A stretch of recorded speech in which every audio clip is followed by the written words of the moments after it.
Yeah, it's intense, physical, intense pace. I think the coaching staff has done a good job of setting the tempo and pace of preseason. I think it's probably been my hardest preseason I think I've had from a conditioning standpoint and a physicality standpoint. But that's what we're going to need this season. At every turn, welcome back here on Hold My Banner, Nesson Nation. Jaylen Brown has been talking Ountae about how got to take the pace up. This is a team that has been almost glacial over the last handful of years. Now, granted, they've been great, not knocking their style of play, but they have not been known for their speed and for their pace and moving things, really up tempo, all that stuff. Brown, others saying they want to get there. They want to be to a team that is moving toward the top of the league, not bottom 5 in that category every single year. I think they were second to last year in pace. And absent Jason Tatum, who does, for all the things he does well, he slows the game down a little bit. There's a little bit more of the lethargic played. Yeah, absolutely. And so we're going to see how run and gun, the 6-second offense or whatever it is. D'Antoni in the that this Boston Celtics team looks like. But on the way to getting there, potentially, we're going to give you some bold predictions. Now, the whole idea, and this is Ountae's creation, I like it, it's fun, is these aren't safe takes. No. We're not trying to, I think that Derek White's going to be an all-star this year. Like, that's not a bold prediction. That's a very reasonable expectation for a team that enters the year and may not have Jason Tatum the entire season. No, we want to give you stuff that's quite frankly, if you go back in a few months and you watch this show back,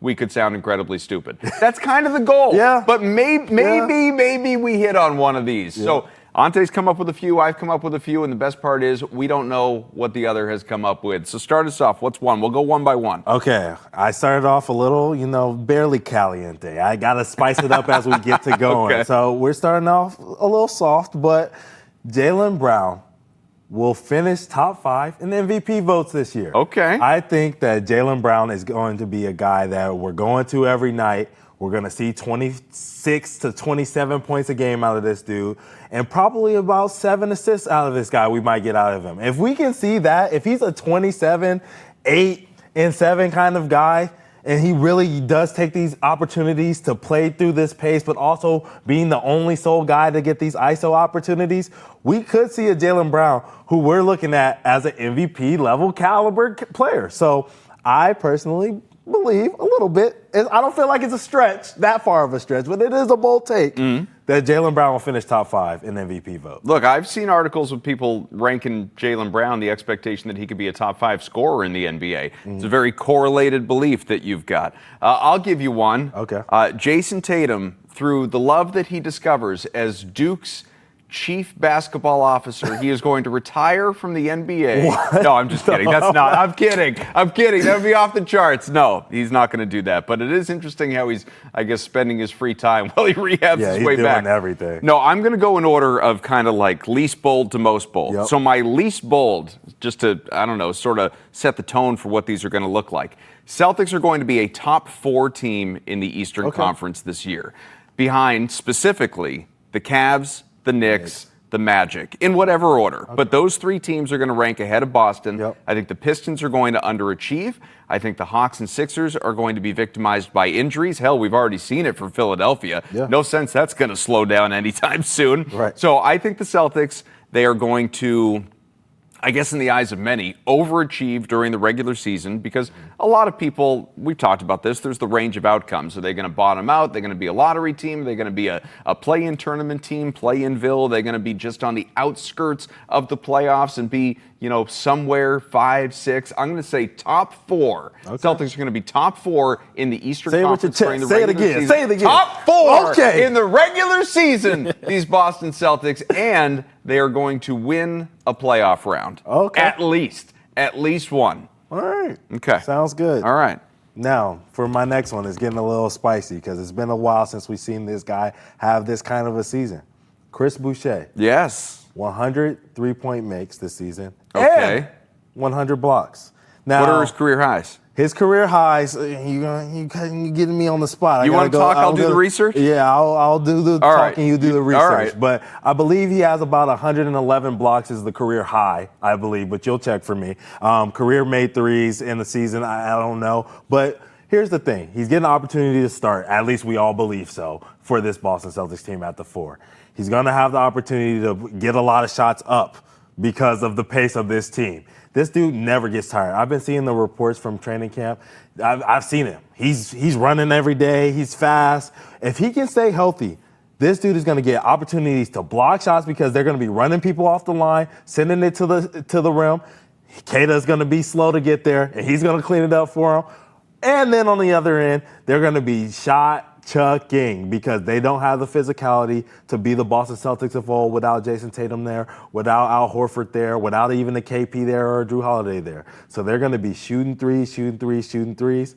I can see this guy doing both of those things at a high level for this Boston Celtics. So you got to go back to 2020-21 for Toronto, his third year with Toronto, when he was actually in the Sixth Man of the Year conversation. He was, I think, 6th in the voting that year. Career highs that season, both categories that you're talking about, of 111 blocks, as you said, and 90 three-point makes. Okay. So we got a 100 season out of Chris Boucher. Okay. I can see it happening. Look, it's a thin front court, man. If you stay out of foul trouble, stay healthy, you're going to have opportunity. It's a bold take, but It's a bold take, but that's what we're here for. This one right here might be just a little bit more bold, my friend. Everybody get ready. So, how many Sixth Men of the Year Celtics won the last 3 years? 2. Yep. Malcolm Brogdon, Peyton Pritchard. Yep. How about we make it 3 out of 4?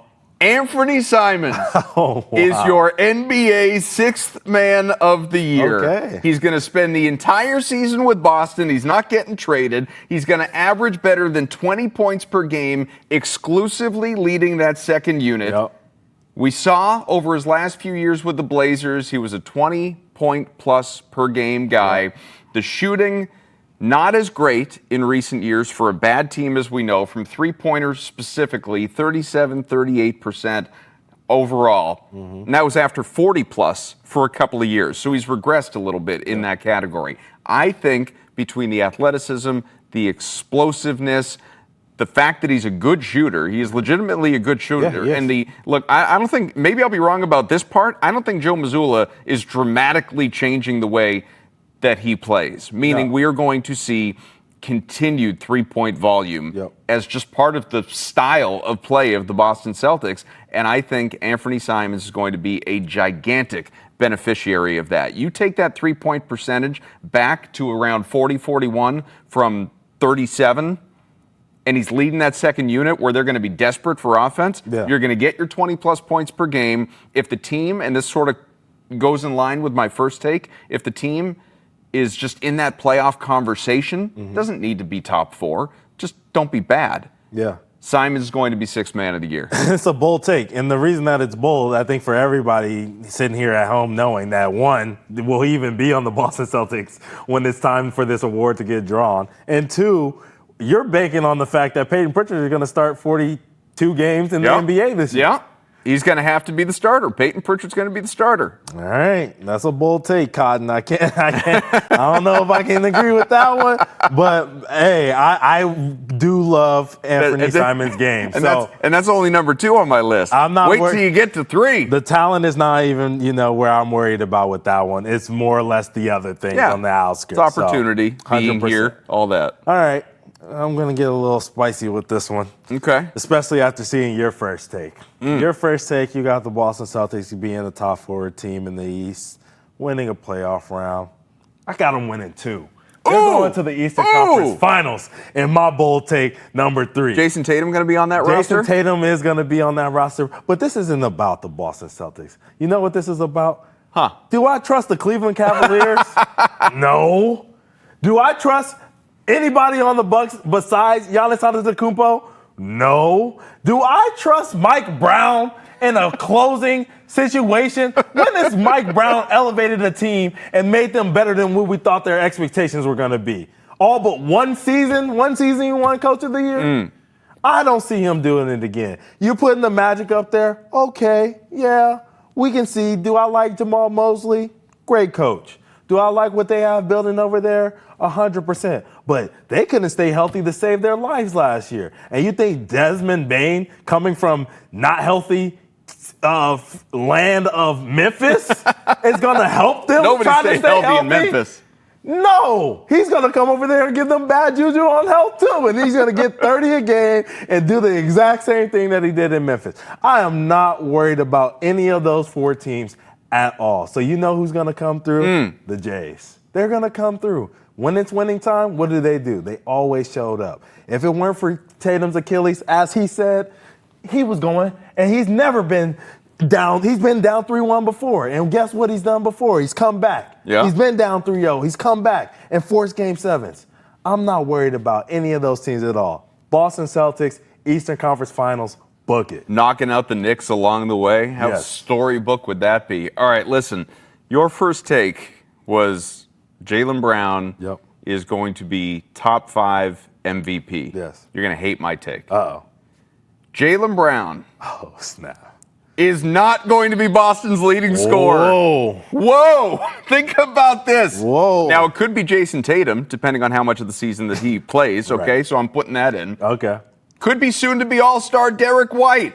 Yeah. Brown is going to be the focus of opposing defenses, okay? And so teams are going to be looking to take out Jaylen Brown. If he truly is going to take his game to the next level, I think a big part, like we don't question what he is able to do in terms of his isolation play or athleticism and all. Like what's been a knock on Brown really in the large part of his career till maybe last year, honestly till maybe last year when he averaged 4.5 assists, has been his ability to get other teammates involved. It's something that Jason Tatum has done so well, as we have seen as years have gone on and as he has matured in the NBA. I think we are going to see, as Brown is a focus of opposing defenses and White benefits from this killer whale offense and emphasis on three-pointers and is, not specifically but kind of loosely for the sake of this conversation, chasing that all-star berth and that all-star recognition and all of that. You're going to see an uptick in usage out of White, out of,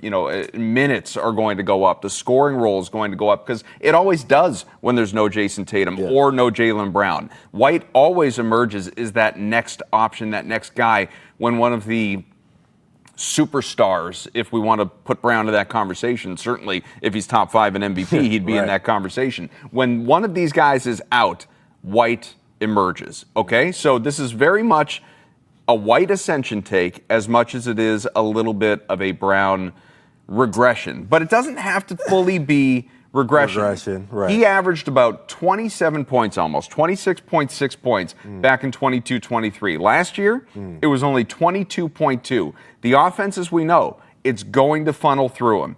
Now, he can score at all 3 levels. He's obviously incredibly capable of scoring 30-plus any given night, all of that.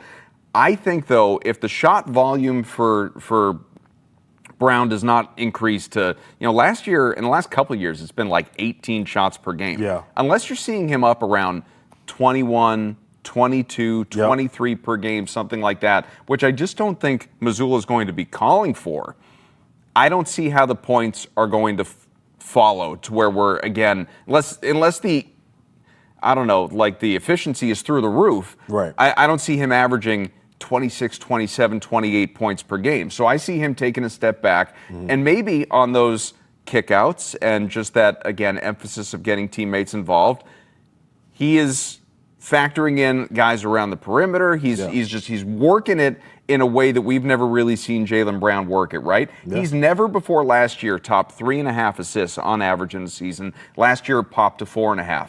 I think this year the points are coming down a little bit to where he's not your leading scorer, but the assists are going to go up to 5+ per game for Jaylen Brown, who is not known for that part of his game. So that's all just kind of a well-rounded, super bold Derek White, maybe your leading scorer, but it's not Jaylen. Jaylen's going to go up in terms of his playmaking, all of that stuff, but it certainly does not help your MVP vote. Okay. I hear all of that. Okay, you've heard it. I rambled a little bit. I gave you a lot. I gave you a lot there. That was very clear and concise. Very clear and concise. Clap it up for Adam Cole. Oh, you're the best. Here's what I have to say to that. The only thing that I have to rebuttal to that, and it is a bold take, I will give you that, is that when we saw him on this TD Garden parkade floor against the Knicks with Jason Tatum out, we had 26. Yep. 12 assists. Yeah. 8 rebounds. It looked great. Game 5, or Game 6, excuse me. Yeah. When he was back out there in the Garden, he played 31 minutes. It was a blowout situation. Sure. 20 points, 6 assists, 6 rebounds. Not as gleaming, right? Good for the playmaking. Keep going. I'm just saying, I think we're underestimating what this guy can do without Jason Tatum. We saw it, albeit without the same team. There's no Luke Cornett game happening in Game 5. Nope. There's no Al Horford and Kristaps Porzingis. None of those guys are here anymore. No, your lack of options. Very clear. But 12 dimes with his back against the ropes. We know how this dude is whenever he feels slighted. That was an opportunity for him to show Boston who he's going to be. I'm just saying, it's a bold take, but that's what we're here for. All right, out of the 6 takes, which one do you think is the most likely to happen? All right, give me yours again. It was Brown top 5 MVP. Brown top 5 They're going to win MVP. at least 2 rounds. Yep, and then Boucher, 100 threes made. Boucher, yes, I think is the most realistic of those 3. Okay. I think the front court is so thin. Yes. I think that the opportunity is going to be there. I've seen some people refer to him as reserve. I don't know if they just mean because he's been that in his career. To me, on this team, he is not a reserve. He is very clearly, or should be very clearly, a starter getting real, legitimate minutes and opportunity. I mean, you have the worst on paper front court in the entire NBA. Right. Chris Boucher has been a good, solid, serviceable player in recent years for the Raptors. I expect that opportunity to be here for the Celtics. Yeah. And at that point, we're just talking about volume counting stats. Yeah. So if he stays healthy, then I like your 100-100. Yeah, out of your 3, I think you started to convince me about Anthony Simons. I think I can see him. I think I can see him win 6th Man of the Year. I love Peyton Pritchard. I do think he is going to start 42 games at least for this Boston Celtics team. I don't think he's going to start all 82 or whatever. Even if he is healthy, I don't think he's going to start at all 82. I think they're going to mix and match some lineups. There will be some lineups that will start with Anthony Simons. Well, and injuries are going to force that. Right. But, I can see it. I've been a huge fan of his game. Offensively, I think he has all the tools. He does fit right into what Mazzulla is trying to do. He is going to be the guy that is coming off of that high pick and roll with Keita at times, or maybe even Boucher at times, a high pick and pop situation, looking to let it fly. That's where he thrives. They're going to lean into that. And defensively, he will be a little bit better than what we've expected over the past, which will earn him minutes. Because of effort. Yes, He's going to try. Which will earn him minutes. So I love that. I love that take. They're all bold. We might go by for 6. design. That's okay. Might go for 6, but it's a fun exercise. Do you think, real quick before we break and get to this LeBron James nonsense of this week, do you think that, because he doesn't have to do this to win 6th man, do you think that Simons averages 20 points per game? What was he at last year? He was last year he was 20 plus, but again, he was a starter. It was it was his team. Yeah, it was a bigger role. He's got to contend with Pritchard, who honestly could average 20 points per game in this offense, and obviously Brown and White. It's high Tatum teens. potentially I've been comes like back. high teens. I've been like 18. I think it's going to be right at 18, maybe 17. So you think he could kind of look the way Pritchard looked last year? Yeah, and I just think it's going to be more efficient for him because he is surrounded by more talent, more options, more eyes on Jaylen Brown, as you talked about, maybe a little more eyes on a Derek White. So when he is coming in the game, especially off the bench, he can really fill it up and really have to do it against second team guys, where he didn't have to do that in the starting lineup for the Portland Trailblazers. So I think he's going to get a lot of great opportunities. I don't think we get over that 20 threshold, but we might be, if we were betting, we might be sweating it just a little bit. Boston Celtics open up their preseason tomorrow night at Memphis. I know, like I said, we got the black and gold sweaters on because they're starting their season for real tomorrow, a regular season game. But Celtics basketball is right around the corner, folks.